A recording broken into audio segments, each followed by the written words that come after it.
Every weekend, we celebrate and commiserate outcomes. That last minute penalty could be the difference between your captain getting a double digit return or your double defence getting their clean sheet wiped out. But before a ball is even kicked, we discuss, we deliberate, we model, we imagine what could be. This is the essence of fantasy football. This is the process.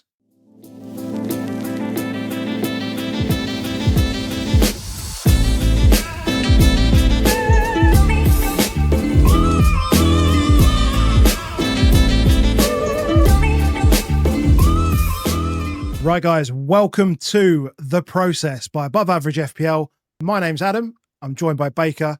And today, and always on this pod, we will be joined by Ivan. Ivan, how are you doing, mate? Yeah, I'm doing great. Thanks. How you doing? Yeah, good, man. Good, man. Really looking forward to this podcast. A lot to dig into. Baker, how are you, man? Very well. Yeah, very interested to chat about it. Look, I've wanted to have more these kind of process conversations. I think for many years is I've always liked the idea that, sort of like a round table type stuff of people chatting about how they play the game. Feel it's like a real sort of nerd fetish thing of this game we play. But I just think probably this season more than any season since we played this, it feels like the game's changed a bit more than normal. Is DEFCON is big. We've had some bonus changes which potentially impact certainly penalties. We're starting to see, we're talking about that almost every week and things like that. And we're talking about everyone's talking about DEFCON. And therefore and we've got more chips than we've ever had before. So spending time when there isn't games on talking about the state of the game feels like a really good thing to do. And we know, historically, I think back-to-back seasons, Ivan, when the game opened, you are first debut boy on being there for us, because one of the things is you're smarter than us. So Well, yeah. What can I say to that? Obviously, I deny it. I mean, you did trick me to come on in the first place because I thought I was going to come on to talk about the East Anglian Derby, but I'm here now, so let's talk about clever stuff. Yeah, I think it's you just are. it's perfect as well, because as Baker's saying, when we get you on at the start of the season, it's always a blank canvas, right, for everybody. So it feels like we're on a level playing field. However, at this point, you've managed the first 7 game weeks very differently to the way that we've managed it. And from an emotional perspective and a decision-making process, all of it has been very different. Now, I'm sure you're in group chats with Baker and many others as well, and you're discussing these kind of things all the time. And Baker will tell you that's kind of how I play the game, but also not how I play the game. Very much a lone wolf type approach. So this for me is kind of a learning process for me, and sort of a learning pod. And I'm all ears, to be quite honest. Lovely, lovely. I mean, we always say every time we do a pre-season pod as well, we always say each season's got its own flavour. And it's always true. There's no reason why it should do, but every season seems to be a little bit different in terms of how you need to approach it. And it does take some time. And as Baker said, it does really feel different this time. And maybe it's not, maybe it's small samples. We shall see as the months progress. But I think we're beginning to see at least what we think are trends, beginning to think, even with the eye, things that managers are doing differently and approaching the game differently as well. And it's up to us to adapt. it's impossible. I'm not going to apologize for talking about DEFCON, because the way we are going to talk about it, but you don't check live rank. Me and Adam couldn't be further opposite in checking stuff. We are one of the reasons I think probably why we pod Sunday night is because we can't let things lie. Like, we have to be like in it and find it and see what it is, and we want to talk about it as soon as possible. Well, that's we enjoy it. And that's where I've always said match of the day challenge is not us, really, because we want to know what's going down. We like to see the intricacies even between a match. And I'm noticing it is I think when Porro got the DEFCON late on the other day, and when other players get it, and that's when you can almost notice the rank drops. Like, if there's a guy that's like 50% owned, Adam doesn't own Gabriel, for example, and you own like a big guy like that, and then they get that DEFCON, if they're 50% owned and they get it, and then suddenly it's like one effective point against you, it's quite a big deal on your live ranks, especially early on in the season. So some things I'm trying to work through in my brain is like, does the timeline, of information, does the live ranking, does all that stuff, is it clouding my Well, quite. views? There's information, there's data at the end of the day. And I used to be that guy, in the early days of live FPL, I used to be on it all the time, every Saturday.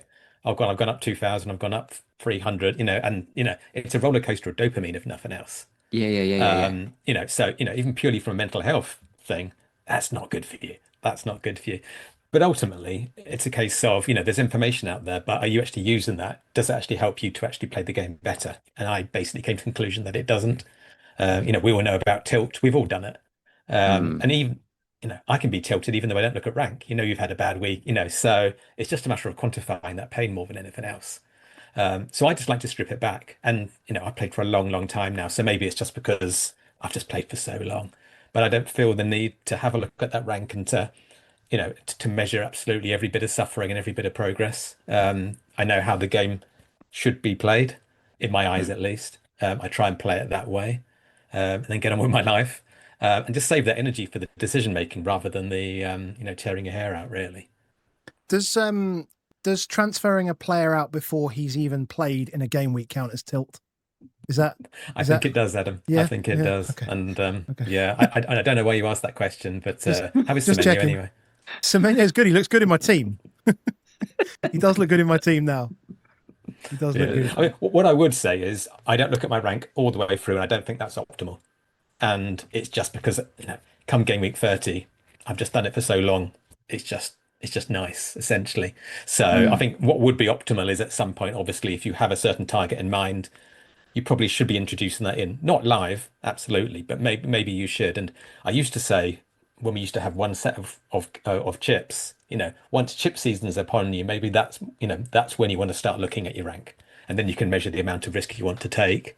I mean, you always talk about, not looking at rank, etc. The other thing I'm somehow famous for, or famous, there's no way I'm famous for it, but I somehow introduced swords and shields, which isn't really used that very often, but into FPL, just through discussion on Twitter, and that kind of led to EO. I'm not claiming I It's all discovered it your or anything fault. like that, but It's all it your fault. became a That's what I'm little saying. bit more kind of, I think Scout picked it up and they did a pod on it, etc. And it became a little bit more mainstream as well.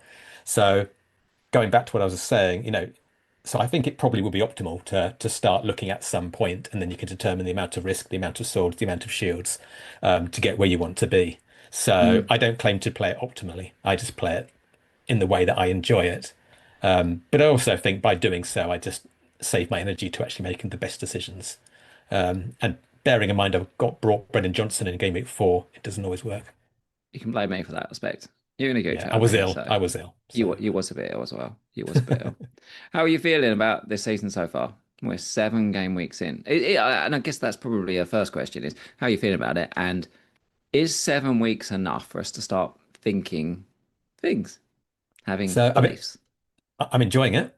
And again, you will know that I was not anti-Salah, but I was barely ever on Salah during pre-season. And it was Mm. always a case of, am I just going to go big on Haaland and TJ as well? Or am I going to go without? And actually, I was always Haaland until the last day. And I decided to go without purely because I wanted Bruno and Watkins, which did not end well. Um, but at the time, it seemed like a fair shot, as it were. So I think that Yeah. decision itself has completely not derailed things, but put me in a very different position. If I had just made that decision beforehand, stuck with Haaland, it would have been pretty much plain sailing. That hasn't really affected my enjoyment. I think it's great, and all the changes that were brought in, some I was critical of, some I welcomed. But either way, it's brought something fresh to it, I think. And I know, everyone talks about DEFCON and people have their views on it, etc. But it is something new. And I think for someone like me who's played for a very long, long time, actually, I really enjoy that.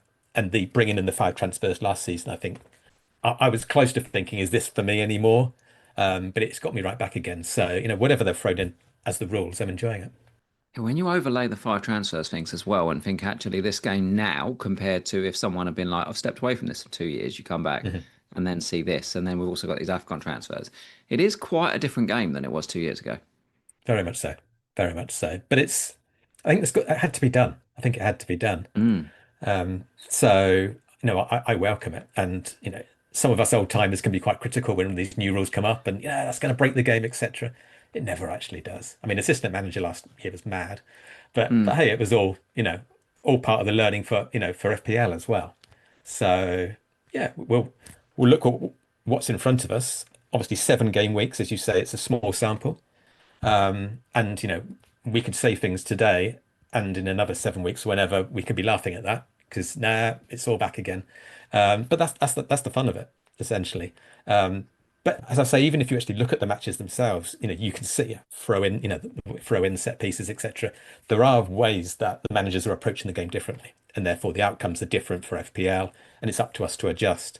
And it's up to us to actually determine whether we're confident enough to actually jump on that now, or whether we want to wait and see as well. You can be an early adopter and look foolish, or look like a genius, and vice versa as well. So and that's always been part of the game as well. Do you get that guy in early? Do you wait a little while? It's just more decisions to make, and I welcome it. Good.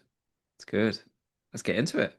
Where are we Yeah, going? you mentioned set pieces. I mean, yeah, that is one thing that's obviously definitely changed this season. And I think as we've seen, some of the defensive contribution points have been amplified by a change in sort of a tactical shift by, the people actually playing the game.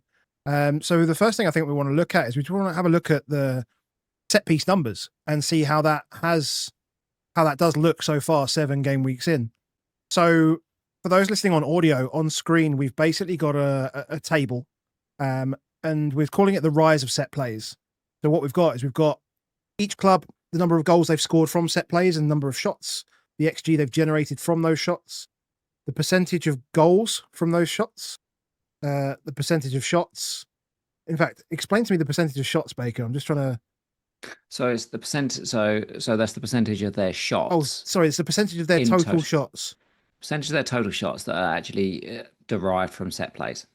So my mind just went across there. Just went a bit awry. So goals from set plays, shots from set plays, XG from set plays, percentage of goals from set plays, percentage of shots from set plays, and percentage of total XG. All of it's from set plays. So it's not that, obviously Sunderland have scored more than 2 goals, and Palace have scored more than 4 goals. Blah blah blah.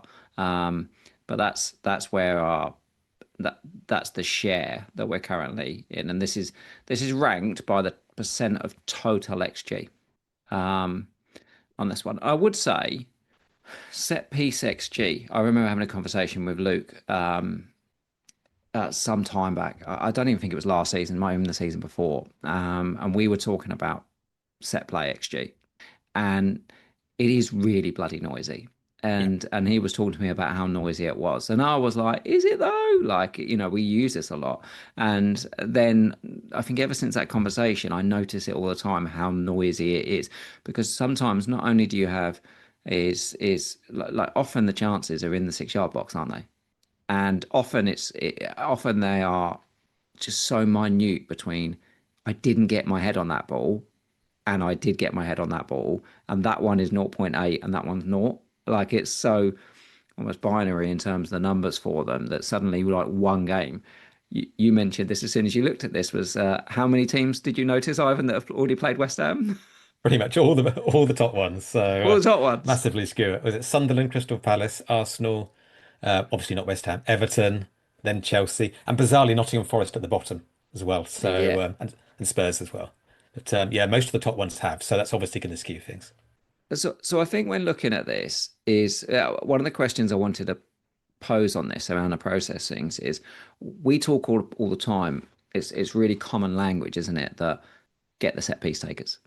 But are there some set piece takers that are worth more than others effectively? Because what you're looking at is not just, we all talk about routes to points, and set pieces are route to points and so forth. But for example, does it really matter if you've got the corner taker for Man City, for example? Because he's always on corners. I better get him. And you're like, well, they've only had 17 shots from from set plays, Man City. They scored no goals from it, despite the fact that, guess what? Man City have the highest, one of the highest conversion rates from corners. Do you know why? They take them short. So therefore, well, if someone's taking corners and they're not bunging it in the box, then guess what? It leads to not many shots. Is they've had 29 corners this season, but also if they're always going to take them short, they're probably not looking for them either, and therefore does that should we be adjusting our beliefs using some of this data? And I guess when should we? Like we're 7 game weeks in. I think percentage of total shots is a really interesting number. Mm. We've got a huge, like the norm now has become somewhere between 30, close to 50% of shots from a team are coming from set plays. So if you've got somebody that is monopolizing those both sides corners, that's actually really like we don't notice that very often anymore in terms of what we play, do we? Because so many teams do in swinger both ways. So it's quite rare, isn't it, now to find a set piece taker that takes corners from each side. Yeah. And then there's also things that I'm starting to think is we bring into our psyche on this one. So if we look at Crystal Palace, for example, on the top here, Crystal Palace, 41% of their shots are from set plays. That's a lot, isn't it? That's a lot. But if I tell you this is how many is they're actually fourth worst in the league for shots from corners. You'd say how is that Crystal Palace, possible? Sarah. Crystal Palace. They have had this season 11 shots from corners, but they've had 36 shots from throw-ins. That's mad. Not quite. So this is like almost talking about this is we'll often use this stuff like who's on set plays. You look at this and immediately your brain would say, I need to have the guy that's on corners for Crystal Palace, so I need to have the things for free. But where we've now got throw-ins, not all set plays are equal. And guess what? Chris Richards takes the bloody throw-ins. I've got Chris Richards in my team, and I'm like, well, he can't be on the end of them. Same. And also as well, I mean, how many goals come directly from a throw? And surely it's the second or third phase as well. So he's not going to get the assist.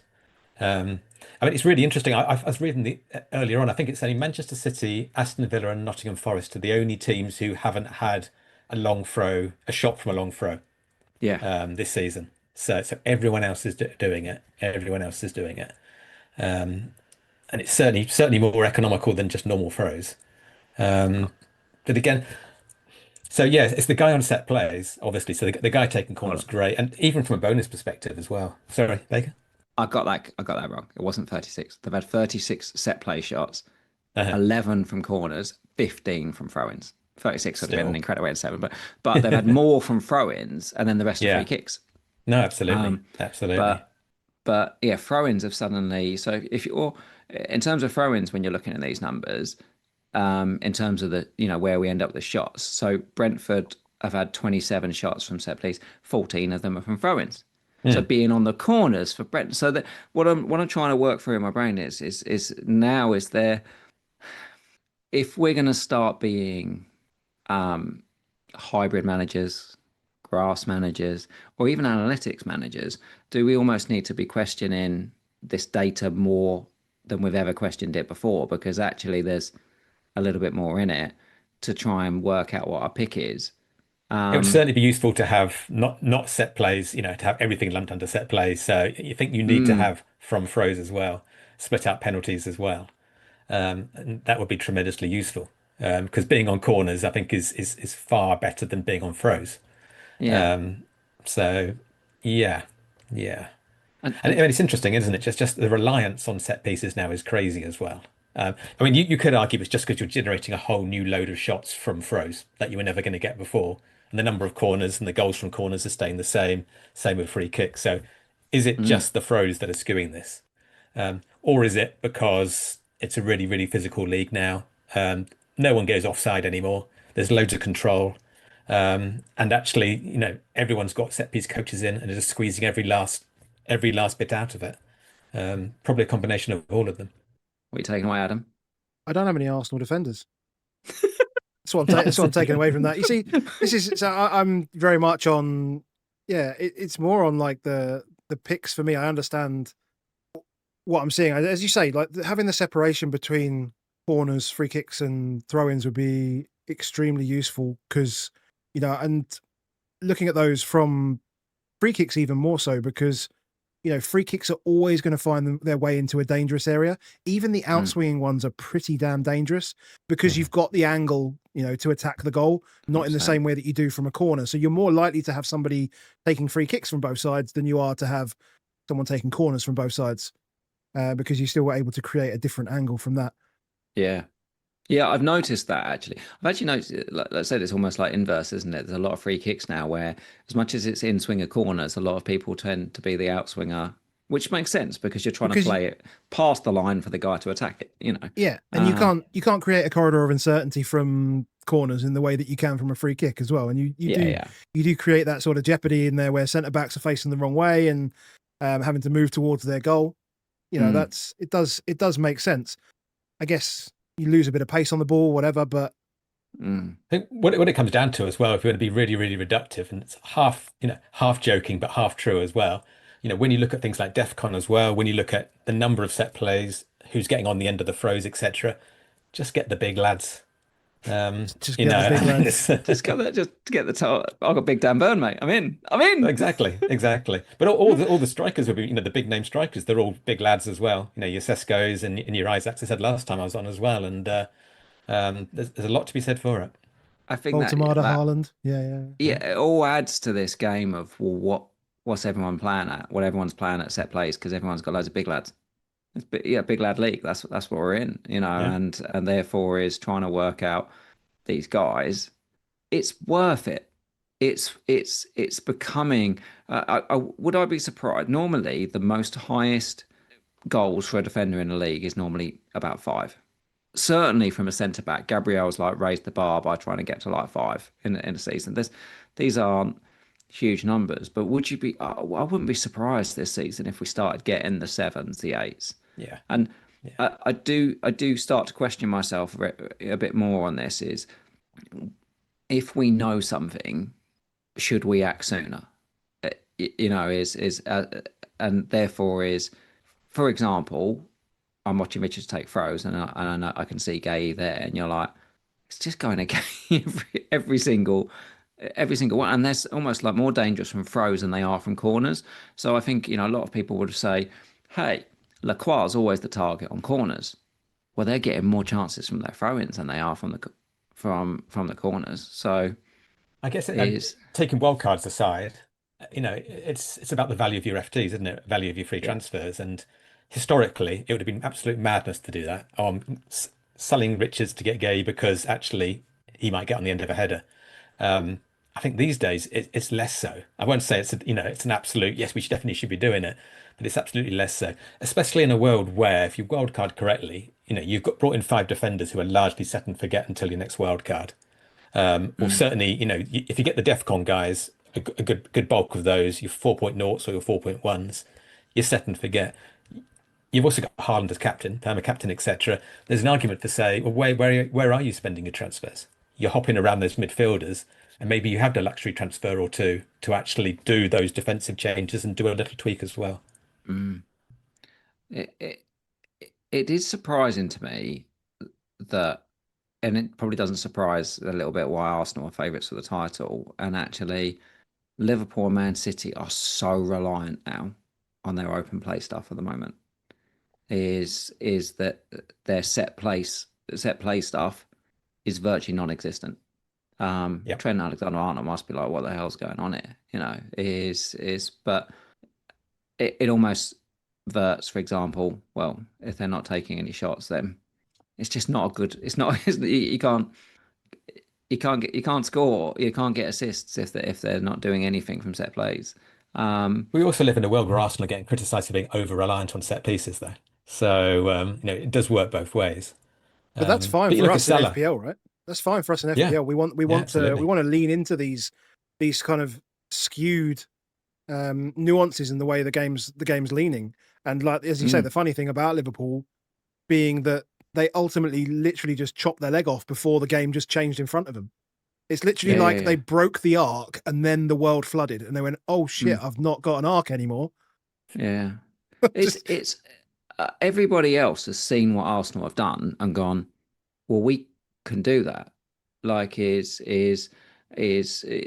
seen these things in like American sports, many times and stuff where someone will, do certain things where it's like, well, actually we can't necessarily beat those in certain skills. I think the old John Wooden quotes and stuff like that, but it's like we can run more. We can just run more than everybody else, and that's what we'll do.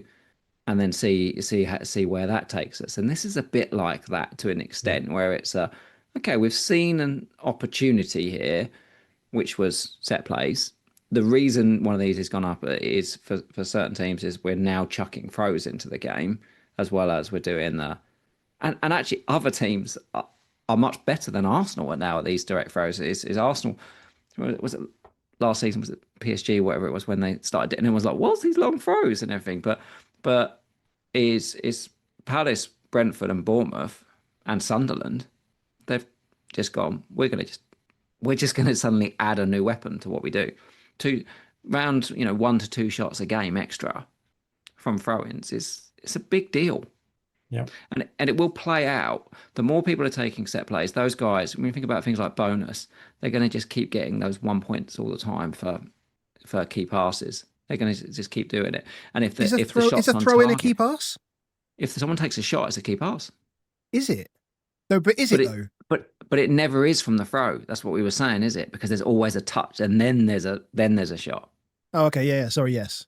So yeah, you don't get it from the throw in because it's not that it's the person who flicks it on that's getting the key pass all the time. But a lot of those chances, they're on target as well.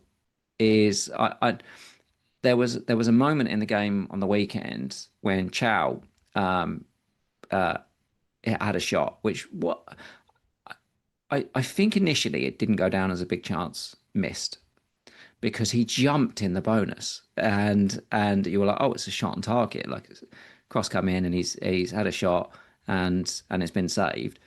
But obviously you're getting 2 points on your BPS if you're getting these shots on target all the time. So even if you're not scoring, if you're a defender that cleans and you're also taking shots, you're going to smash bonus. That's Devil's happening. advocate here. Throw-ins are new. I mean, everyone's taken them now, but it was only Brentford taking them last season, etc. Obviously, people are taking throws, but not long throws. Is there a world where, give it another 7 games, everyone's worked out how to defend them, and actually it's ineffectual because everyone's doing it, everyone's learning as they go, and halfway through the season, actually, it's not what it is now. Or do they just get better at them? Yeah, true. We Because just they don't haven't know. been practicing that long. Like as they're there, is right now. Like if you're a Premier League footballer, like we laughed at the start of the season when Thomas Frank put on the wall long throw auditions, and everyone saw that that thing that he put on the board. But that's because it was auditions, because there wasn't a guy that was designated to do it. If you're a Premier League footballer right now, you're looking to add that to the arsenal of what you can do. Bergval for some reason suddenly is like, oh, he's really good at like 18, 19-year-old limber as hell young lads. Yes, I'm going to be all over it. It's a chance to get yourself into the league. Like when I saw Cody do it for Brentford, I was like, well, he's now nailed at right back. Yeah. Delap, it's like a modern, but it is that world, isn't it? Where suddenly it's like you've almost guaranteed some playing time if you've got that kind of weapon. Richards is probably less likely to be rotated for Palace now because like it wasn't particularly rotation risk anyway, but he's less likely to because it's like, oh God, what do we do now when this drops off? Yeah. And then they'll play 90 minutes. Won't even come off. I think this is something where we should be adjusting our priors around how important it is to look at it. But I do think also it's like don't just, when you see someone talk about these are really good at set plays or these are really good at things, go find the information out. I feel like we're a bloody advert for we're not partnered by Scout, but their membership area is bloody good for finding out about set pieces. So is yeah. But you've said it before in your pod as well. Who are the main beneficiaries from the long throws? Is it the attacking team, or is it the DEFCON guys heading it out? And I mean, it can be both, Can be obviously. both. But certainly DEFCON guys, there's a lot of headers to be cleared, Yeah. generally quite easily as well. Yeah, if you're playing Palace, you're playing Brentford, you're playing Bournemouth, you're playing Sunderland, centre back's going to get DEFCON. Yeah. God. Here we So go. Yeah, good luck taking that on every week. ultimately, as a defender, you want someone who gets a fair amount of clean sheets, or many clean sheets, gets DEFCON, gets bonus, and is a big lad, who can, We want it all, Arthur. We want exactly. everything. And who are they? I mean, you've got Gabriel, you've got Timber. They're the Well, we can expensive look at ones. that. We Yeah, can yeah. look at that. We can look a little bit at that, but we want to try and avoid a little bit of play Yeah, time. yeah. But set plays are important. Let's keep an eye on it. Let's keep monitoring it. As I said, the XG will be noisy at this point, but I just think the percentage of shots is a little bit like, again, the percentage of shots is more volatile depending on how bad your attack is.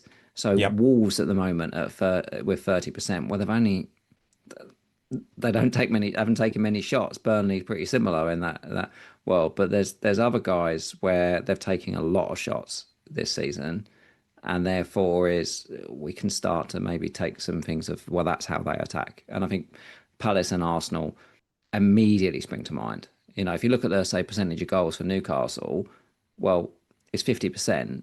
Will it continue to be 50%? No, because they've only scored a few goals. So that'll change as they score more goals.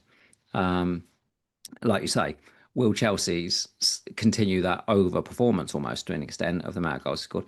Probably not, because they scored 3 set piece goals against West Ham. But yeah, takeaway challenge a bit more on the data. You're good. And just to highlight for anyone on audio, if you do want to see these tables, I'm going to put them on Patreon, free to all. Head over to patreon.com/above average FPL, and you can catch them there while listening to the pod. So if you've heard this bit, grab the data, come back and keep listening. I guess the next thing we want to look at is that we're now 2 weeks, or 2 fixtures into the European schedule. And we've obviously seen some Carabao Cup as well, has already happened. And so we wanted to have a look and see, how has this impacted the teams so far? It's unusual. I say unusual, it's the first time it's happened. We've got 9 teams in the league in Europe. So it's affecting almost half the league. And I think we've seen that it showed, particularly in second halves of games on Sundays. And also, even for the guys that have already been used to this in prior years, these guys are also seeing the same sort of drop off in the later parts of the game, and they're seeing those on the XG charts that we review on a Sunday and stuff. So I guess the question is really, Ivan, so when you're looking at these fixtures, what are you seeing? Are you seeing, could these be opportunities to target almost these teams, or is it just, we expect them just to roll out similar sides and all the best players will play, etc.? I think you've got to take it on a case-by-case basis, because squad depth, for instance, your Chelseas of the world, there's a conceivable world where they just play a B team in Europe, and or just establish team A and team B. I won't call it a B team because it may be a mixture. In which case, you just got to work out who's going to be playing, essentially. The smaller squad, so we assume the Crystal Palace, people are just going to get slogged, essentially. And Mateta may come off at 45 minutes, etc. So minutes are going to be all over the place as well. And, there is a genuine risk of just falling off as well. So each one is different. I mean, Forest, who knows for Forest? And we're not going to be targeting them anyway, but they've got enough for 2 squads nowadays. So how do you feel about Spurs, for instance? It's a difficult one with Spurs at the moment. I think we're still in places we're not as deep in terms of the squad as we'd like to be. So, and we've seen injuries to, Kolomwani and Solanke are obviously the big ones up front. And I think that's where we see it the most, in that there is a reliance on Richarlison because he has to play the Europe games because Tell's not in the squad. Mm-hmm. which makes things interesting for Matisse Tell in terms of the Premier League. And that actual fact, actually, I completely overlooked in my brain when I picked Richarlison, was that like he has to play the Champions League. Like there's no choice. And I guess we're a bit unlucky with the Colomwani injury and whatever. But we have got options elsewhere, and we are seeing rotation like at fullback. I think we can't afford to rotate in that competition though, because the level of competition is just too high. Yeah. Which might mean we have to try and grind our way through certain games and stuff like that. I do think, looking at this one, so again, for all the guys here, what you've got is game week 8, then you've got full round of Europe. So whatever European competition you're in, you're playing in that first few days after that. You've then got game week 9 on the weekend, and then you've got the Carabao round 4. So all of the Champions League teams are in the Carabao round 4, as are Palace. Villa and Forest of the European guys are not in the Carabao. And then straight into game week 10, and then another full round of Europe, then game week 11, and then we're out of here for another international break. I think there's some interesting parts around, like Newcastle, for example. All of their cup games are at home. So as much as they've got one in between each of them, they're all 3 of their games. They're not easy games at all, but they are all at home. That's useful for them. Tottenham, if you think about them, is you do have to look at some of these clubs and say, how important is the Carabao? And I think for Thomas Frank, the Carabao is still relatively important. It's a way into Europe, and it's a trophy. I think for Palace, I expect a stronger team away at Liverpool in the Carabao than I do actually in the 2 home games they've got in the Europa. I think that's pretty reasonable to expect from them. Chelsea, Arsenal, even Liverpool, and Man City, because they're away at Swansea, I expect like mass rotation in that Carabao game. And why would you expect mass rotation? Well, because they've then got games in game week 10. Then they've got pretty big, obviously, Liverpool at home to Madrid and Man City at home to Dortmund in Europe, followed by Man City versus Liverpool. So yeah, what do I think in terms of the players? If you can avoid these teams, like I do think we should be questioning ourselves more around Palace, Tottenham, and Newcastle, who are involved in these multi-competitions. Should we be targeting players from them when we've got Bournemouth, Manchester United, like as does every week, but the attack does generate? Like, should we be just going, actually, I can just skip a little bit here and then have a much fresher team? Even if the You've got fixtures triple Newcastle, yeah? Okay. Oh, I've got triple Newcastle. And I'm like, yeah, I've got triple Newcastle. And a lot of people have got, obviously, and I've got a Palace guy. And I'm looking at this and thinking, is it a mistake? Is a lot of people look at wildcard in game week 8. Like, should we? The parts are: do we think there'll be rotation? Do we think it's going to affect performance? And then the other part to start playing in is: do we think we're going to start seeing injuries off it? Because I was looking at as we sort of got to the Christmas period last season, and Tottenham had 16 injuries in the first half of the season up to the 1st of December. Arsenal had 16 last season. Man City had 14 last season. Liverpool had 11. Yeah, a lot of them. None of them was bad as Ipswich. Somehow, you guys had more when you came up to the Premier League than anybody else. So that's obviously why you went down. Ivan, it wasn't the quality of team. Unlucky. But these injuries will start to occur for some of these guys as they start to play these more and more games. Do we trust it? Do we trust these guys, or do you start looking at these? People are going to be looking at West Ham, aren't they? They're going to be looking, is thinking about Nuno Bounce. People are going to be thinking about Bournemouth, Man United. I guess there's several questions there, aren't there? Is it worth selling players for a start? And you're looking at those fixtures there, the Chelsea fixtures. In 8th, you've got Nottingham Forest. Yes, then you've got Europe. But then you've got Sunderland. I suppose Sunderland's not quite as easy as it seems, is it? But with Wolves as well, the fixtures are there. The ceiling is there, and could you actually bring yourself to actually sell on the basis that they might be tired or they might be rotated in a world where we've got strong benches anyway? I mean, bench boost is another thing as well. I'm looking at bench boosting in 9, 10, or 11, and now I'm thinking, hey, what have I done here? But for Tottenham players, for instance, I'm happy to play them in 8, but I think there's an absolute fair discussion to move them on after that because of exactly what you mentioned before. So again, case by case basis. But I mean, we don't know with Arsenal, do we? Because we're always assuming that there's going to be rotation, and so far there hasn't been a huge amount of rotation in defence. And if Odegaard's out, then there can't be a huge amount of rotation full stop, although they do have options as well. So I don't think there's anything there that massively puts me off anyone. But at the same time, I think, I'm not going to lose any sleep over it because we have a good bench, etc. But are there ceilings that we think might be high because of those good fixtures? They're probably the better fixtures are the ones where you're likely to get a rest or likely to play a weakened team as well. So it may not be as exciting as we think. And if there are good up and coming teams with good fixtures, I can't remember what the fixtures are for Bournemouth, Everton, and even a resurgent West Ham, etc. It may well be worth, if you're bringing someone in, thinking about a player like that, one of those players, rather than bringing an additional player for one of these teams, with obvious exceptions of Arsenal, really.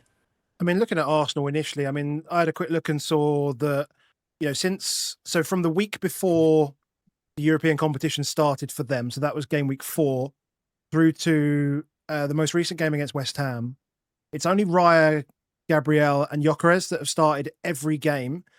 I'm discounting the Port Vale game because that doesn't seem to be relevant. Timber's played everything but Olympiacos. Zubamendi started everything except West Ham. Calafiori started them all apart from Olympiacos. They are pretty much running these guys out as much as possible. And they have had, they've had Saka coming back from injury. And they've obviously had Saliba had an injury in the game against Liverpool, didn't he, in the warm-up, I think it was. And so, they have had some injuries and they've had to, play these guys. They've had to play them as much as possible. Odegaard's obviously just been in and out. Yeah, I think that what Arteta is doing though is he is focusing on the main comps. Like for now, he's saying like these are the ones. So again, like that Brighton game feels like a rest game for them. Yeah, absolutely. Where he can. So Trossard, Martinelli, and I don't know who can play right. I guess Saka can probably play right if he's still building up his fitness and whatever. So Arsenal's a really, really interesting one because, as I say, people will be moving quite heavily onto wildcard. If I take Liverpool, for example, though, like Van Dijk, Gravenberch, Konate, Soboslai, and up until the injury, Alisson as well. Like keepers are fine, obviously. But all these guys had started every game.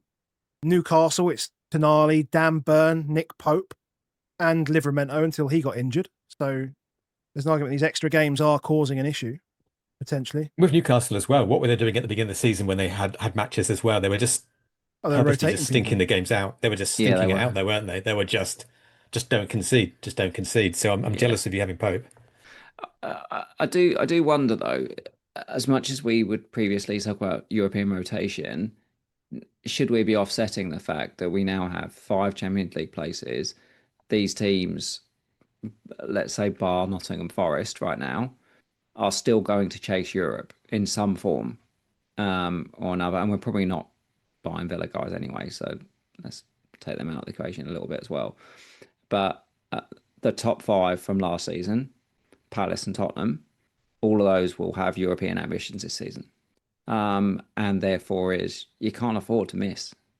Like Arsenal will be thinking right now, as soon as they become favourites for the title, is we have to win each of these games. We have to win each of these games. Liverpool, after not winning last week, Man City have already lost games this season, is these guys do have to win. I still think there are certain guys. Haaland becomes obviously very, very, is still just very incredibly trustable. It's getting the right guys. It's always getting the right guys from the right teams, and I think that doesn't change. Pedro, people like that, Palmer coming back from injury, that's when you're a bit more, even me, as I said, with Gordon, immediately after that, I was like, Barnes and Murphy and Gordon and Langer, you've got four Yeah. really good wingers there. Would it surprise me if you go Langer and Barnes one week and then you go Gordon and Murphy and keep flipping them in and out so that you're keeping one of them fresh at least all the time? It wouldn't surprise me at all on it. Yeah, With agree. And even Tottenham, even the centre backs as well. Everyone but Dan Burns and Nick Pope, as you say. And yeah. you know, anything could happen there. Kudus is really interesting from Tottenham because he's clearly our most important player right now. But and we were able to rest him in the first game against Bodo. But you do look at away in Monaco and you do look at away at Newcastle in the Carabao, and think, okay, I might need him for those games. And so maybe that Everton game gets a bit ickier, maybe in between those ones. I suspect Chelsea, Copenhagen, Man United, he plays all of those, all at home. But yeah, we might see a bit more rotation with Tottenham because we have got other wingers, but Kudus is the best of them by some distance. So any of these teams, I mean, obviously we're not going anywhere near Villa, Nottingham Forest anyway, but are any of these hard sellers, would you say? I think so. No. In a world where we've got strong benches anyway, but I think we'd probably moderate our expectations in terms of Palace. Although again, there's a world where they just come back tired and just grab a 0-0 draw, in which case, happy days for our defenders. When will they rest? The question is, when will they rest again? Like, just to go back to these players that have played every game. They played every game. Pino, Gahey, Munoz, Kamada, Mateta, Lacroix, and Richards. All of them. They have more players that haven't rotated. They have the least rotated squad out of any of these teams because they don't have the size. They don't have the size of squad. And a lot of big point was made. I can't remember whether it was we discussed it or whether it was on Match of the Day maybe or something like that. Is that when you take 3 or 4 of these guys out, you do wonder how the balance works and whether it all kind of can continue to tick. Yeah. I mean, Wharton's back, that helps. Like, that's obviously very helpful. And Sarr's only just back, so there is some fresher legs, I guess. Yeah. But in seasons past, we've always, and I think we had this as part of our learnings a couple of seasons ago, or maybe even last season. It was like, which are the teams that are good that are not in Europe? Right? This was literally what we were saying every season. And as you said, I still think United's attack is good. Bournemouth are obviously very, very good. Yeah. I think they're the 2 standout teams. I wouldn't touch the United defence, though, obviously. Great. We'll do next. We're looking at the impact of penalties, and not the impact of penalties themselves, but the reductions. So for anyone that's living under a rock or just doesn't know, you might just not know, is that in the BPS, penalties have been reduced down to 12 points, which is fine if you're a defender because it's no change. Midfielders get 18 for goals, but only 12 for penalties. Strikers get 24 for goals, but only 12 for penalties. So it does have a significant impact. And looking at the table that we've got here, there's been 15 penalties scored in the Premier League this season. Does my head in that Bruno's sitting in there on 1, but 15 penalties isn't it mad that if he had scored 3, that how ridiculous this would look? Because nobody else has scored more than 1 penalty this season. No, it's mad. And so, and in terms of bonus points that these players have earned in those games, they've earned 14 bonus points between the 15 of them. Now, if they'd been on the old bonus system last year, that would be 25. The only people not getting them would have been Milner, because I think that game he came on in like the 80th minute and then took a pen. So never getting anything there. The Paqueta one, I can't recall the game it was. Game 1, I think it was. Not so sure. Saka in the game just gone. Mateta never really gets involved in bonus, to be honest. Especially now, while Palace defenders are just mopping up everything, right? And then Voltemada at the weekend. Again, bonus guys went to the defence, and you had a midfielder score that's heavily, is a good guy. He's an all-action hero in Bruno. Yeah. So would have been 25, now 14. That's quite a hefty reduction. Yeah, on average, nearly 2. Now it's basically 1. That's where you go to. And what we have seen is obviously where we've got the numbers here. So if you look at the strikers, Gyökeres is the only person to have got bonus this season when scoring a penalty, and he scored a brace in that game. I was going to say So he scored 2. Didn't Timber get like 2 as well? Is that the only reason that he didn't get all 3? Was because Timber got 2? That's why I didn't get 3, because Timber also got 2 and a Yeah. clean. Yeah. But effectively, you need something to enable bonus through penalties here. And what I mean by that is when you've looked at the other people this season that have got either 2 or 3 bonus, so Lafay, Riley, Semenyo, Bruno, in all of those games, there were no clean sheets. So defenders couldn't get past them. Yeah. And they got the pen. So you've either needed multiple returns or you've needed no cleans. Being a mid helps. Yeah. And being a mid, it's obviously slightly less of an impact because you've taken 18 to 12 is nowhere near 24 to 12 is too much. You're against the average striker this season is averaged around 6 on their baseline. You add in 12 to that, 18, it's got no chance. The average baseline for a defender so far this season is around 14, and the average for a midfielder is around 13. So a midfielder with an assist, or a defender with an assist, or a defender with a clean, or a midfielder with a goal, doesn't matter. Any of those things happen, you're straight past the striker. Yeah, it's so when we think about strike, it's one of those things we continually talk about. When we talk about strikers actually on pens, it's not a big deal, like almost to an extent. Is obviously you can score goals. That's good. Is so like we talk about Gyökeres and God, he could be on pens. Well, now not only is he's definitely not on 100% of pens. At best, he might be on 20% of pens. And then when he takes the pens, he has to score another goal. Otherwise, he doesn't get any bonus anyway. That's a decent devaluation, to be honest. That's a pretty significant strikers. one. It is For strikers. I think for strikers, it really is. For midfielders, like you say, it's not huge numbers. It's because you still get 5 points for a goal for a midfielder. It's big, and Dye getting, I think he got 8 points, didn't he? 7 points he got because he got a booking. But 7 points from a midfielder is still fantastic. I mean, you're essentially looking for a brace from a striker to get a really nice haul, aren't you? If that, probably even more.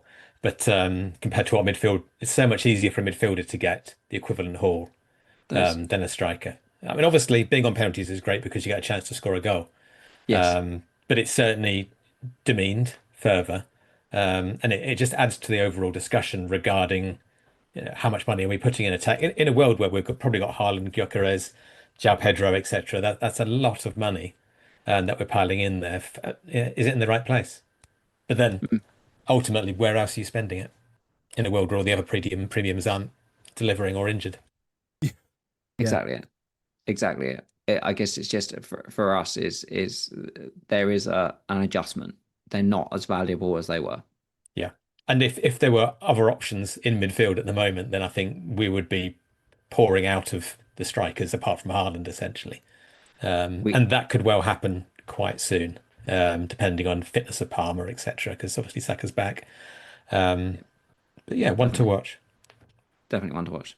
A little bit. That's all it was, really. Mm-hmm. And then just showing pretty much what we've seen so far is that if you compare bonus points per game from this season to last, so last season we saw a significant spike in strikers getting cleans. That doesn't work. Strikers getting bonus and defenders not getting them because when clean sheets were wiped out, they were, completely eliminated from the bonus conversation. And this season we've seen a significant increase on defenders and a significant decrease on strikers. Now, this is not really because of penalties, but we've had a significant number more clean sheets so far this season. Defenses have been stingy. A lot more well structured and stinky, and the game's been broken down into these set pieces where attacking teams think they can get an edge. And what's happened is we've got more stop-start games, which is great for defenders because they don't have to do as much running. And so it means they're fresher, means they can defend better. And yeah, they've all benefited from it significantly. Yeah, so I think I checked, and at this point of the season, we're like 8 cleans ahead of where we were this time last season. So if you think about it, that's roughly 4 defenders per team. That's 32 guys that have more chance of getting bonus than they would have had previously. Add to that strikers, losing a bit from their penalties. Add to that as well, you've got tackles which have gone up. That's a good thing for defenders. So it all points at the moment that it's worked well for defenders. Yeah, and not half a point per game. So that's that one of the things is like, so instead of starting at 2, you start 2.5. That's the way it's almost trying to think if you've got any of those guys, that's a pretty good place to be. If you end up L- players that starting to get nearer to 1 per game, what would say the good strikers are still doing it. The good strikers are still doing it. So as much as the drop off's almost those tick over guys, those strikers that used to almost always get 8 points, in their school. You Jimenez, used to have, yeah, you used to Jimenez, have perfect the example. Jimenez, exactly as I was saying it, you could tell I was thinking Jimenez, a type of Jimenez where it's like, okay, doesn't quite, get the 9. There's someone else that's outshines him, but just does enough that gets some bonus all the time. That's not happening as much. And the defender thing is interesting as well because for the first 6 game weeks at least, it's been a fullback free game. Essentially, Mm, we didn't have Ait Nori, we didn't have Frimpong, we didn't have obviously there was Timber and Calafiore, especially in one match in particular.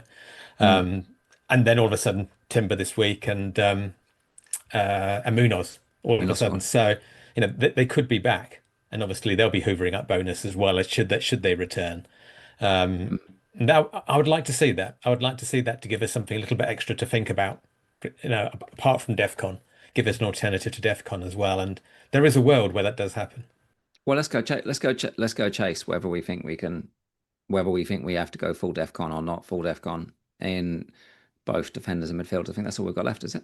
We've got defenders and midfielders over 30 points, or we've got just the DEFCON stuff. Which one would you prefer? Hand in hand, hand in hand. So let's do defenders with DEFCON. Do defenders with DEFCON first. So is defenders that have achieved it 4 times or more so far this season. So that's 7 games. They achieve it more than they don't. We've got 9 in the league where that's occurred. So Anderson, Senesi, Tarko, everyone knows. Alderete, everyone knows those guys. Michael Keane's now joining the party. Lacroix we've known about in there. Mukiele, Richards, Van Dijk. No surprises. We've seen a million threads, a million things. We all know these are the guys for it. I think what we've also seen, which helps with these guys, we've seen some cleans. Anderson's only had 1 clean. Most of these other guys have had 2 or 3 cleans. Yeah, no one's been like bang 4 cleans out of 7. You kind of don't expect that because they're having to do a lot of defending. Yeah, to contribute via DEFCON, you need to do a little work for it. Is so when we're looking at this, let's just go through the teams: Fulham, Bournemouth, Everton, Sunderland, Palace, and then Liverpool. Now, the Liverpool one is what I would say is a special case because it's a guy who's trying to defend on his own. I mean, the poor guy's like having to turn his arse to fucking try and save stuff. That's all he's got left now.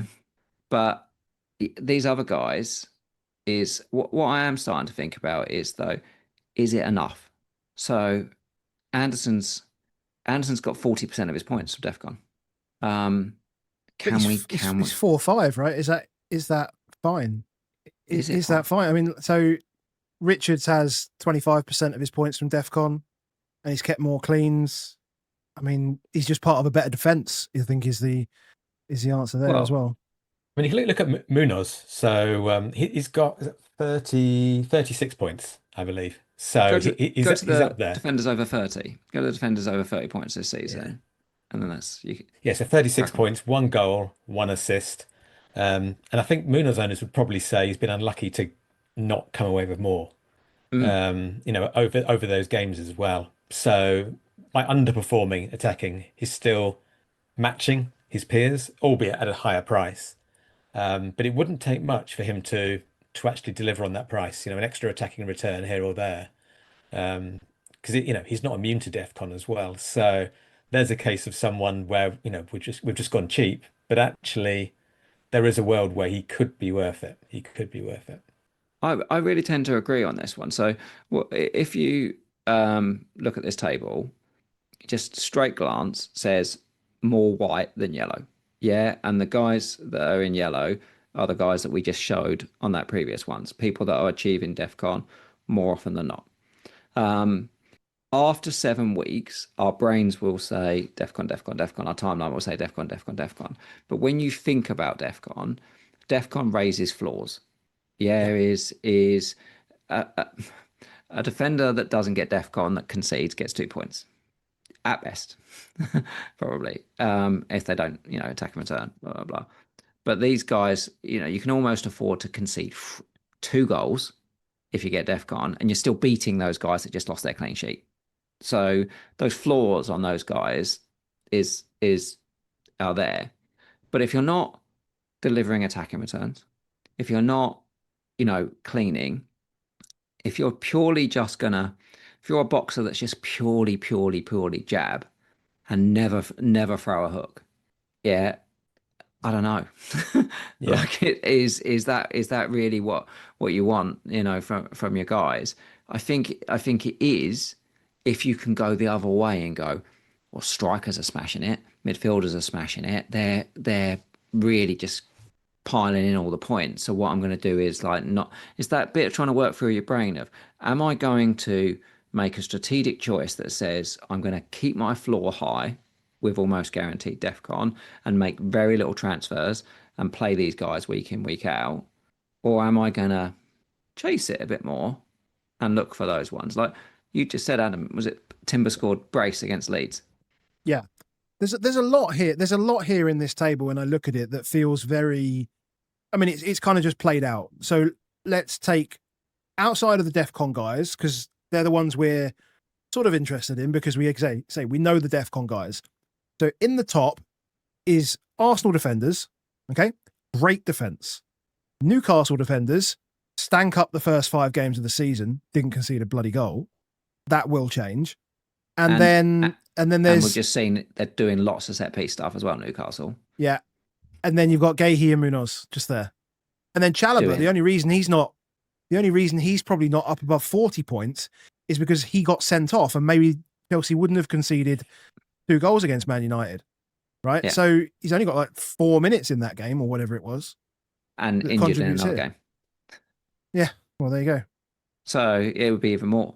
But what you are seeing, hey, guess what? The people that are doing well are keeping multiple clean sheets.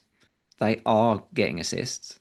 Actually, look at the number of assists in these high performers guys so far, and they are getting goals. They're out there still, and I don't think they're wild names either. When I look at this and say Timber, Gabriel, Gahey. Yeah, but the amount of assists from centre backs here is absurd. Yeah. Like it's the how many assists does Gahey ever have? Like Senesi, Gahey, Byrne was probably playing centre back when he got that assist.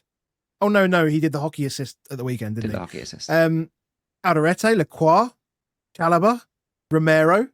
It's like all the way down. Come back to the start. More set plays, more throws, more defenders are getting assists. Big lads. I just think we should spend more time thinking about who's going to get the assist, and it's still worth more points. A goal is worth 3 games of DEFCON. Fucking big. It's big. It really is. And if we consistently just chase floors, that there's going to be people that just keep spiking it, and you're going to be like, oh, look at that. We're not just chasing floors. We're not chasing floors of bad teams just in the hope that we might get the floor. Pretty much everyone we're going has demonstrated that they're capable of keeping it clean. They're capable of keeping it tight, capable of getting in the mix at set pieces, etc. So, even the cheapest ones still have routes to goals. Yeah. And it's funny, psychologically, like a scrap. I can't remember how Alderete got his assist, but in my mind, it was a scrappy, set piece, I don't remember etc. the assist. Yeah. Came off him. To me, that seems so much less value than a wonderful Munoz assist or something like that. But of course, it isn't. It's exactly the same number of points, and It's a stupid game. for a hell of a lot cheaper. Well, it's look. Well, I'll go the way around on that one. Is a beautiful cross is only worth one more point than hoofing the ball into the stand 10 times. Yeah, You that's know, nice. is John McKenzie messaged this morning to me and Adam and said, how's Cucurella going? Like, is he a good pick? And I said, well, he doesn't do the DEFCON. And he's like, oh right, yeah, we're rewarding that kind of rubbish play, are we nowadays? And you're like, yeah, I said it is in that we're rewarding hoofers. It is, yeah. It's bizarre. So yeah, what is more valuable? Like I say, a jammy assist or hoof the ball into the stand 10 times in a game. But I think what I'm saying here is, yes, you can beat the DEFCON guys, but you have to get the really, really good guys and hope that there's a fair wind as well. And Um, spike and it. and spike it, but at the same time sacrifice team value, which may not be an issue at the moment. Mm. In the hope that you do come off better. Obviously, you don't need to go for five great guys. You can do a mixture as well. But I think what's nice to see is that there is room. That there's a world where there is room for the really good, exciting guys as well, if you so wish. They're quite expensive, these guys, though. Yeah. You look at this and you say Timber's 5.9, Gabriel's 6.2. I see Senesi is now basically 5. Um, is Gay's going to be hit very, very soon. Burns over 5. Califor is 5.7. Lacroix over 5. Livramento obviously done, so that's for foreseeable. But Munoz is 5.6. Now, the idea of spending 5.6, everyone's gone, I can't. No, it's just completely out of the equation. I'm not sure it's as out of the equation as we necessarily think it is. The idea of spending £5 million on Tyreek Mitchell, like, it'd be like, well, he's the only one didn't get DEFCON last week. And you're like, well, he's all right. You're still not going to spend £5 million on Tyreek Mitchell, but in isolation as a pick. Yeah, Richards, Alderete, and even Michael Keane, but I guess Michael Keane's a little bit He's depends. injured for a start, I think. But yeah. Yeah. One he's injured and what happens with Brownpray. But Richards, Trufair, I haven't seen anyone talk about Trufair. He's been incredible every time I've watched him. And still 4.5. Surprised he It's hasn't a had shame more that we don't have assists. more. I was just going to say, I'm surprised Truffert hasn't had more assists just passing it to Semenyo and just letting him run with the ball, to be honest. Only he gets those free assists. Only Semenyo gets the free assists. So just bang it to Clivert. All Trufair needs to do is start just passing sideways to Clivert, and then you get more assists. Still, It's a shame that I can see Adam is still sore. Still sore. So painful, man. it's a shame that they're not clearer fixture swings as well, because then there could be quite a different discussion about how we treat defenders. Because this season you can't really point to massive fixture swings where it's like I'm wildcarding now because this guy's got 10 great games in a row. It could have changed things. But having said that, should it when we've got dependable guys with high floors, then Look, just keep it going. there's a number of guys here that are averaging well over 5 points a game. I think there is still arguments around don't compromise on defenders to an extent. Is go with ones you like. I think there's a lot of people looking on wild card and thinking about West Ham defenders, for example, going to get a load of DEFCON. I do still think of Forest. Think of Forest first season when they were 17th in the league. Would you have had in their defenders? Absolutely not. I think we've got enough here to say there's some teams here we can really trust. So can I build this more holistic picture of is this team on doing good things on set plays? And I mentioned, was it Everton we talked about Palace, we talked about Newcastle, we talked about Bournemouth, we talked about Arsenal. They're all on here. Tottenham, Frank. They're all on here. I mean, this is all small sample, isn't it? But it's also coming together. It's also pointing towards a certain picture, especially regarding defenders, if nothing else. And I think it's even a small sample. I think it's quite hard quite hard to counter based on what we've seen on the pitch, what we've seen in the data, and how the scoring system basically is really just pushing us all towards a certain type of person.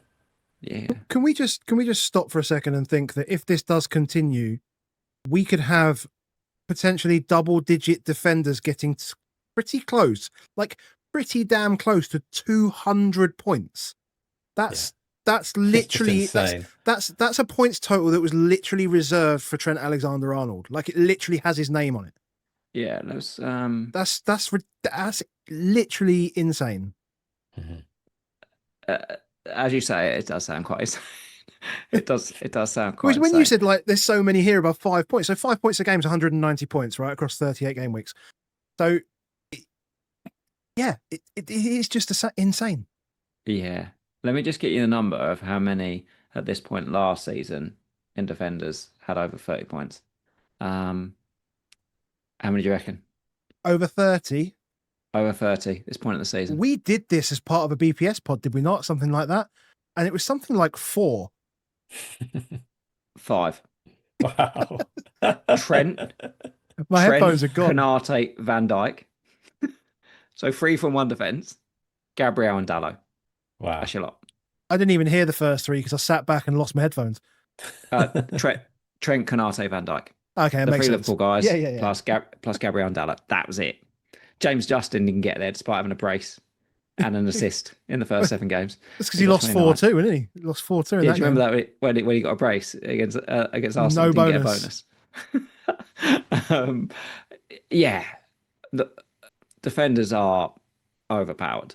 Let's be real here. Defenders have been overpowered. We have just seen, I think, was it last week? Was it last week? There's only 1 clean sheet. Was it in week before? Week before. So, and then was it like 3 last weekend? So It might have been 2, I think. But so Man U kept 1, Arsenal kept 1. Get the data. Trying to think of the other teams. So that you do ask yourself the question of, will this continue? But if it does, we need to think about it. 4 this weekend. City. Have you changed Newcastle. any of your feelings about 4 or 5 at the back, Ivan, at all? I'm getting there. I mean, I've been consistently playing free, which, I don't think we're doing badly, and it depends on who you've got, etc. But I think I would still find it hard to do so if I was just playing an additional 4.5 DEFCON guy every single week. But if I was bringing in a Timber in, for instance, someone with a high ceiling, then I think I would feel more comfortable doing that. Now, that's just not based on rationality at all. That's just based on, excitement levels and how I'm used to playing the game, and maybe I should rethink that. But looking at this data, it certainly demonstrates that we should consider it. It probably makes the game a little bit more boring because you're essentially, I'm just going to play 4 of these 5 defenders or all 5 of these defenders, and then you're just juggling a small number of attacking players around. But if that's the name of the game this year, then that's the name of the game. How many defender double ups do you have? Defender, not keeper, actual defenders. None currently. Neither do I. That's another thing. I'm looking at this and quite often thinking is, why have I not doubled? Look, Adam and me are in obviously leagues with our Spurs friends. You called it out about 3 weeks ago. What did you say about why they're beating us? Well, because they've got double Spurs. They've got Van der Ven and Porro, or Van der Ven and Romero, and they've spiked the weeks where they've had points. Spiked the weeks for their points. Is it's another thing. Like I don't see it. I don't see anybody doing this double up. So Timber and Gabriel, I think this might be the first time on game week 8 wild card, people might start be saying, maybe I'll go Timber and Gabriel. I probably would be. I'll be certainly heavily considering it just for those 2, yeah. But there's others, like having Gay and Munoz, having Gay or get any of the 2 Palace guys is. If fixtures were better, then absolutely I would consider it. If Newcastle weren't in Europe, I'd be considering it as well. I just feel with 3 of them, with those 3 centre backs, the way that Palace play with their 3 centre backs, I think they're more robust than any of the other defensive pairings, just because of the way they set up. I mean, it does make me wonder how how long Mitchell and Munoz can run 90 minutes every 3 days, up and down, up and down, up and down. Mitchell with Sosa there, I think is definitely one to worry about. I think Munoz is just an animal. So I have a little bit more faith. But like you, same thing is it does start you feeling a little bit more worried about it. It's not. It never used to be unheard of though that teams would just farm out the same centre backs every single week, regardless. Because, and I guess they did less work then. Is that the right way to put it? Yeah. But yeah, that the way that is set up with the three at the back, I think that's really sort of beneficial for them, or for me, if I'm looking at which defenses to come into now. Like I've got Romero. I don't really want to talk about teams, but I've got Romero, and like not having a Palace defender feels stupid. Like at this point, and because they're all cheaper, Gahey is the one really, but Gahey or Lacroix, cheaper or same price. Like it feels stupid that I'm not just going there and then just leaving it alone. Yeah, Mateta's got 22 points for reference compared to these guys. It feels, if you were like on Palace right now, you'd be like, yeah, well, would I like to get two of those guys? They're they're hammering set pieces in. They're all in amongst it. Give myself all the bites of the cherry. It feels relatively what we do know with people like Palace is they seem to find ways of doing stuff and then just continually do it. Like it was almost, we've seen it whenever they score. It's almost like, well, we kind of always have known it was going to be involving Munoz, Mateta, and Sarr. Certainly that is obviously we've had Eze before and Elise before, but it was like relatively limited number. And then there's 4 or 5 guys that have no involvement whatsoever, very rarely ever in goals. I think Gahey's just added his name to this as somebody that could have some involvement in it. And yeah, will Richards always be the nearly man? Probably because he's taken the throws, and so he's not. Lacroix's getting more the corner ones, and Gahey's getting more them as well. I think we just need to bring it into our thinking of should we scrimp? There's so many. These are the absurd points that we're seeing. And whether it's sustainable, of course. I mean, the high number of points is not a surprise, obviously, because DEFCON's been thrown into the mix. It's just so high, and Newcastle keeping 5 clean sheets, is that sustainable? Let's revisit this in time, and maybe there's been a drop off. But what's our confidence level? I think we probably share a confidence level that the trend is going to continue. Maybe not at the same trajectory, but we're still going to be seeing a lot of points for defenders based on the routes to points, based on the fact that it seemed to be quite a more conservative, tight style with more control of football at the moment, set pieces, etc. So I think we're thinking that in itself is going to demonstrate or lead to lots of lovely points for defenders, if not quite as many. 5 to 8 points per start is what we're seeing, and if we say that's unsustainable, we can drop it to 3.5 to 7, and then you've still got a bunch of players that are going to get around 200 points. Well, yeah, it's genuinely mad. Let's do the same on midfielders. So let's keep that idea of we've got these guys that are sitting here. I dropped this to 3 occasions for DEFCON, by the way, just on this guys, because if I just had 4, there'd be no one on it. There'd be like 3 guys on it, and I was like, it's not a very useful table, so I'll give them a bit more. We'll open it up to 3. What I find interesting for this part is we've got defenders here that have had DEFCON 3 out of 7 occasions. Is I would draw people's eyes to the thing on the right, which is the points per start. And even just keep your eye on the points and just think of those defenders we've just talked about. And I start to ask myself if I'm going to want a midfielder that's real DEFCON heavy that costs like between 5 and 6 million, they have to do something. They have to be on set pieces, or they have to be a goal scorer. They have to do something that it's unusual, I think, not just DEFCON. Yeah. Because otherwise, just play a defender. Yeah. Just play a defender. Like, it's not worth it. It's not worth it. You need more to it. So it's almost cast it aside to an extent, and therefore move it into the next bit, which is if you go to the midfielders that score more than 30 points.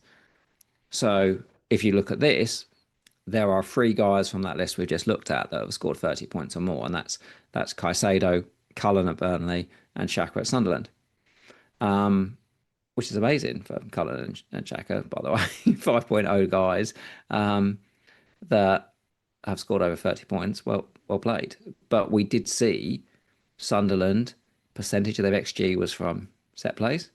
Guess what? Like they're not going to score that many goals. So therefore, if Xhaka's setting them all up and he's getting his DEFCON, his floor is pretty high.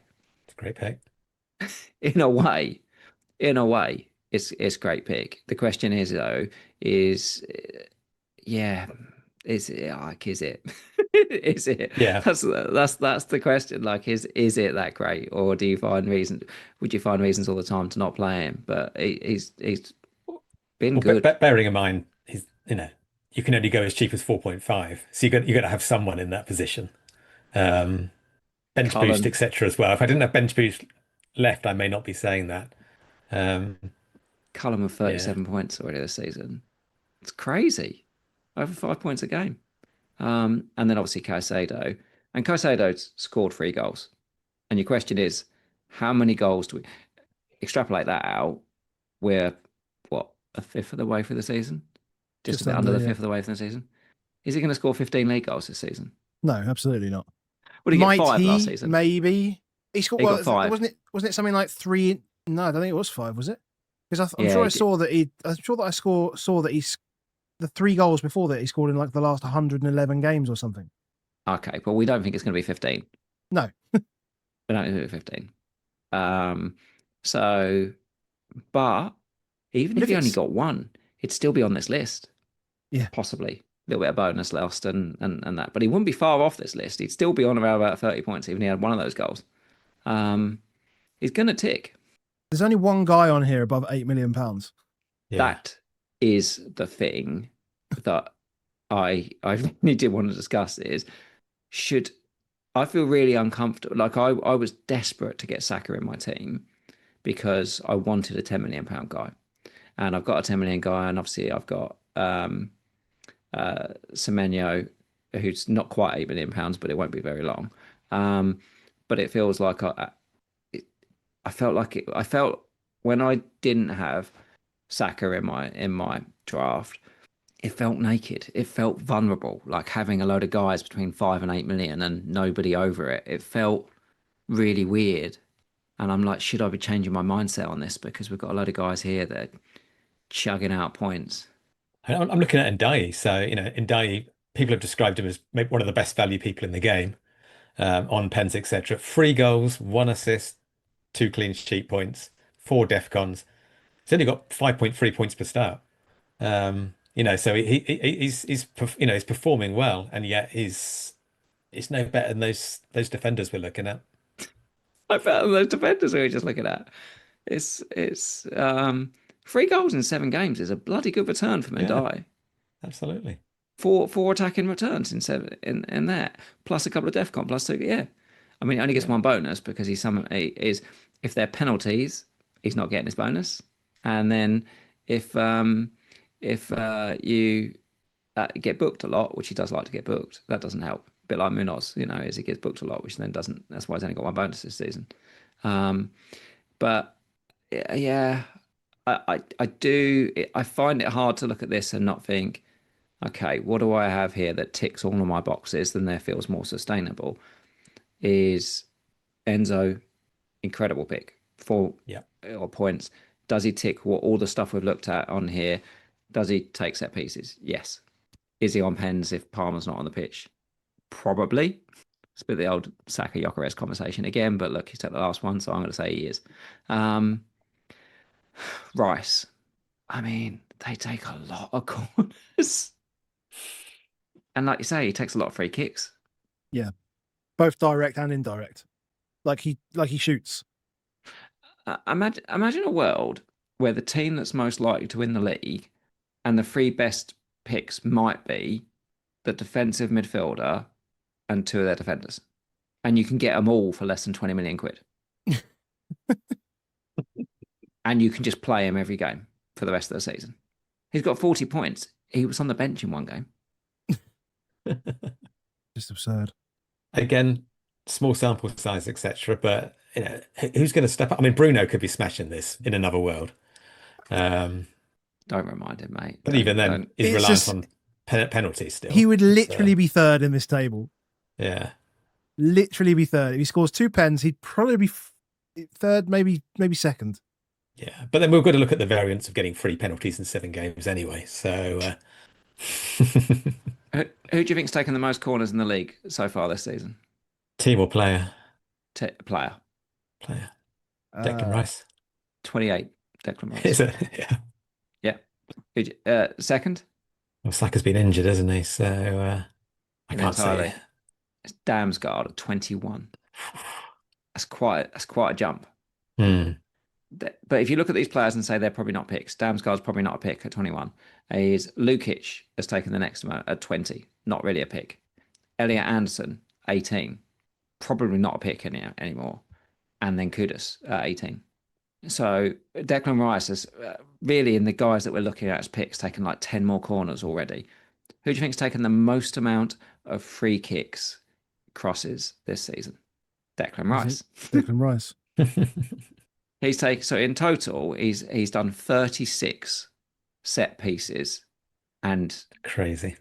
he's got consistently absurd opportunities, 11 of which were successful. 11 key passes. I was going to say any of those are just like ticks on bonus anyway, even if he doesn't get the and he will eventually get the assist. And he's taken he's taken 2 shots from set pieces too. So what are we saying about midfielders then? If we know what we're looking for in a defender, in a midfielder, we're saying, well, don't worry about DEFCON too much. It's a nice to have. It's a nice to have. We need goals, we need assists. And where are those goals and assists coming from in the first 7 weeks at least? A lot of them are coming from set pieces. Yeah. If we'd gone back in time and no, in fact, yeah, if we knew what we knew now and went back to game week 1 and said Liverpool weren't going to be that asked about set plays and not in line with the team, who would have picked Verts over Gakpo? None of us. None of us. We'd have gone, that team that isn't really concentrating on set pieces. It would have impacted our decision around probably Virgil van Dijk and Kanate and places like that. We'd have probably said, actually, I'll probably devalue Virgil a little bit more than we potentially have in future. But certainly on Verts, as soon as I saw Verts take a corner, I had a little tick off to say, Verts over Gakpo. Yep, I get my little 3 points from that. They're rubbish at it. So therefore, is their stuff's coming from open play. So Gakpo's the better pick. Obviously, Ivan, you went Gakpo. You're better than us. There's something you can learn from there. Teams that are attacking from throw-ons and teams that are good on the counter.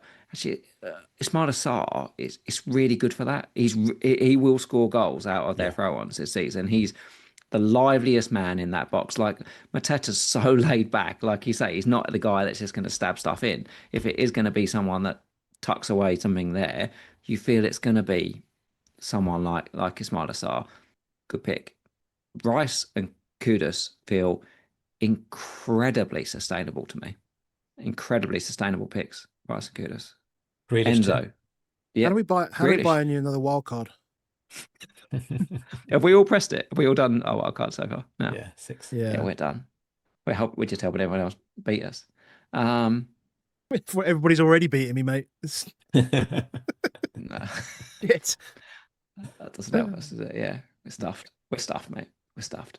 I think our ticking of boxes and our challenging of ourselves. So a lot of this is talking about stuff without an assumption of people are just going, I'll use the model and I'll just pick that's what the average expected points are of certain things.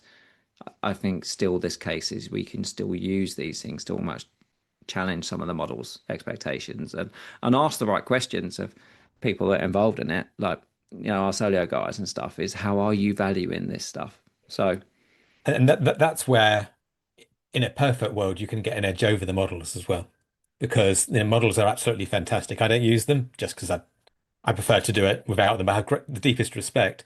But if models have one weakness, it's their ability to pivot and learn on new information quickly and respond to that.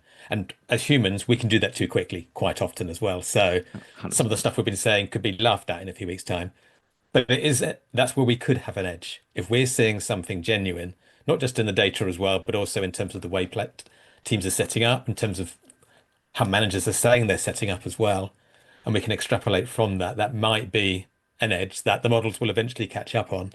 But, there is a world where, you steal an advantage there. So definitely worth looking at. And if you can get any advantage, that's why as I said, it's a good thing to do this.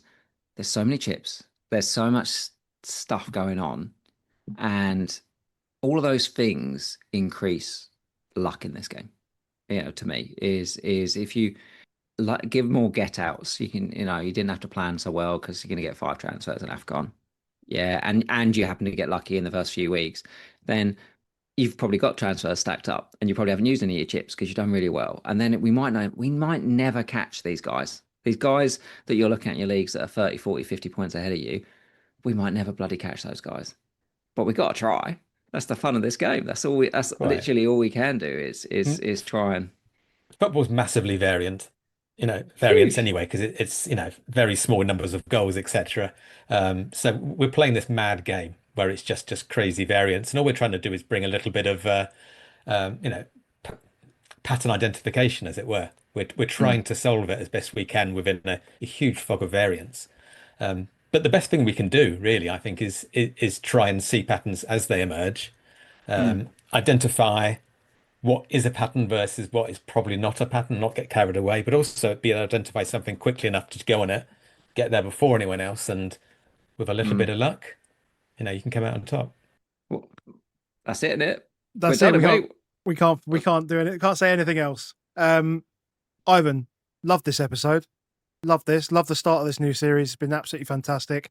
And for everybody that's listening back, we will aim to do this again in the next international break. And then, periodically as things change, we will look to do another one as Ivan starts noticing things, and and we can talk more about whether the process needs to change, particularly for the up and coming 6, 7, 8, 10 game weeks. And thank you to those that have input with their questions and stuff like that. If you are listening back, which you will be because we didn't do this one live, then please do drop a like on the video. If you want to see more from us, want to see more from Ivan, drop a subscribe on the channel. And Baker and I will be back on some date in the future. Some date in the future. You're off on holiday. What I was going to say, I was going to probably try and see if I could grab Mr. Mackenzie and have a chat in the international break. He did a brilliant video on The Athletic, which came out today around him and Mark Carey around some things that have happened in the Premier League. I'm not sure I'm going to get any more from talking to him than you get from that video. I'd massively recommend, if you're really watching this and hear that, to go watch it. It was absolutely brilliant. So I might have a rest, and I might just do some Patreon stuff. Is if and when. So we might not be back for about 10 days or so. Enjoy the rest. Yeah. You enjoy the rest. Any parting words, Ivan? No, just thanks for having me on. It's been great as always, and I think I've learned something. I'm going to go probably not sleep tonight now when I'm thinking about what my wild card should have been a few weeks ago. Absolutely. Absolutely. Thanks, guys, once again. And just make sure you trust the process. We do